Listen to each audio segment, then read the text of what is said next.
Mhuri yeZimbabwe kusangana kwatiri kuita manheru anhasi emusi wechishanu 5 December 2025 pano paMbire TV patinokupai nhau dzakasiyana-siyana dziri kuitika munyika yedu yeZimbabwe.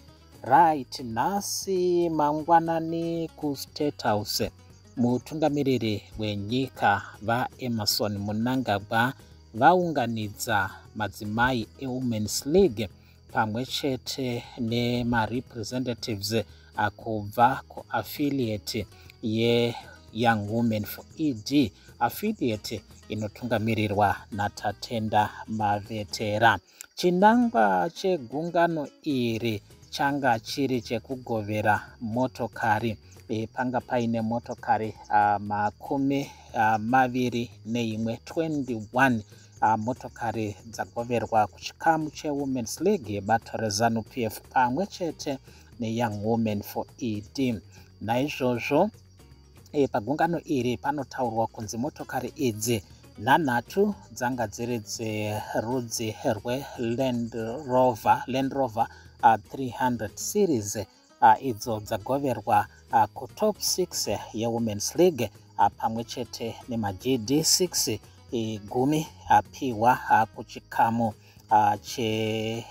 che-leadership yeWomen's League, kuchitiwo dzimwe dzacho dzazopiwa kuvatungamiriri veYoung Women for ED. Izvo zvakonzera kuti pange paine bopoto padandemutande muzuva ranhasi, sezvo vanhu vaine muono wekuti motokari dziri kugovewa idzi zvanga zvakadii mari yacho yaita kuti muzvipatara munge muine mishonga pamwe chete nekuti zvikoro zvinge zvichiwaniswa makombiyuta, sezvo mumazuva adarika aya Tatenda Mavetera uyo anotungamirira chikamu cheYoung Women for ED akanga akanyora padandemutande achipema maformer students emuzvikoro zvakatsaukana munyika kuti vanofanirwa kubatsira hurumende kuburikidza nekutengera makombiyutas zvikoro izvi pamwe chete nekuzviequipa neStarlink kuitira kuti masaisai eindaneti ange achibatika.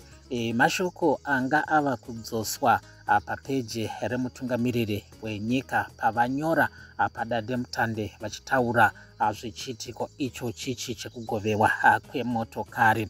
Vanhu vanga vaine muono wekuti pari zvino maministers vamwe chete iwaya ari kuwanikwa achitambira motokari idzi ari kuonekwa padandemutande achipema veruzhinji kuti vabatsire zvikoro pamwe chete naTererai Moyo vanova gurukota redzidzo yekupuraimari nesekondari vakanzwika vachipemavo maformer students kuti anofanirwa kunge achibatsira pakuvandudziwa kwezvikoro.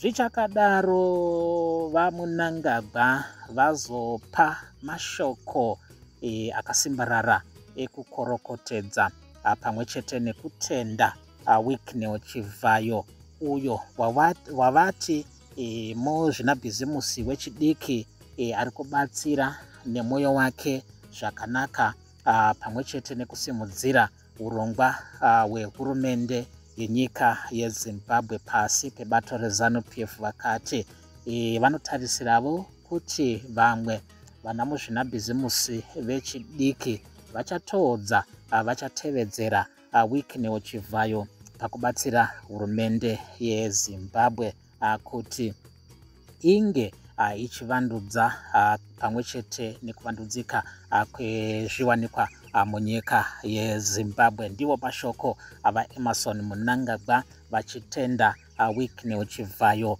uyo agovera motokari dzinoita idzo makumi maviri neimwe chete kuchikamu cheWomen's League pamwe chete nekuzogovera mari inoita iyo 600,000 United States dollars, 500,000 yapiwa chikamu cheWomen's League. Mari yanzi navaEmmerson Mnangagwa ichazenge ichibatsira munharaunda dzenyika mumaprovinsi ari 10 kubatsira madzimai eWomen's League kuchiti 100,000 yaenda kuaffiliate yebato reZANU-PF iyo inotungamirirwa naTatenda Mavetera. Affiliate yeYoung Women for ED iyo yawaniswavo zvekare dzimotokari pasi peurongwa ihwohwohwo. Izvi zvavuya zvichitevera mazuva mashomanana apo mutevedzeri wemutungamiriri wenyika vaChiwenga vakataura mashoko ekushora nzira iri kugovewa nayo dzimotokari munyika. Vakati kugovewa kuri kuita motokari munyika uku dai vanhu vari kuita izvi vavaka mafekitari, vavaka zvikoro, vavandudza zvipatara nezvimwe zviri critical zviri kuda help kuitira kuti nyika inge ichibatsirika pane kuti vanhu vofamba vachipema motokari, vanhu vachigoverwa motokari, asi kuti vange vachizvishandira pasina kuti vanofanirwa kuti vatange vapfugamira vamwe vanhu kukumbira sapoti. Mashoko aVice President Chiwenga avo vakataridza kubatikana nekusafara zvachose nemamiriro akaita zvinhu munyika, tichitaura nyaya yekugovewa kuri kuita motokari munyika yeZimbabwe. Vakati izvi hazvitarisirike, zvinofanirwa kunge zvipedzwa. Vakati nguva yava pedo yekuti kuita kwakadaro kunge kuchipera. Ndo mashoko atanga takakubatirai nasunoyo musi wa5 December 2025 pano paMbire TV. Vamunangagwa varatidza kurumbidza kukuru Wicknell Chivayo zvichitevera sapoti yavanoti yaari kupa kubato reZANU-PF pamwechete nenyika, pamwechete nenyaya yavari kutaura kuti vane tarisiro yekutiwo vamwe vana muzvinabhizimusi vechidiki vachatoodza zviri kuitwa naWicknell Chivayo. Mazvita nenguva yenyu yamatora kuva nesu nasunoyu pano paMbire TV muri yeZimbabwe. Kune vashanya kekutanga musakanganwa kutsigira kuburikidza nekusubscribe kuitira kuti poga poga patinoene navo munovavo vekutanga kuziva zviri kuitika munyika. Musakanganwa kutipa muonero wenyu maererano nenyaya yataunza mudariro nhasi iyi apo vamunangagwa vatenda Wicknell Chivayo nechipo chemotokari idzo dzagoverwa madzimai eWomen's League.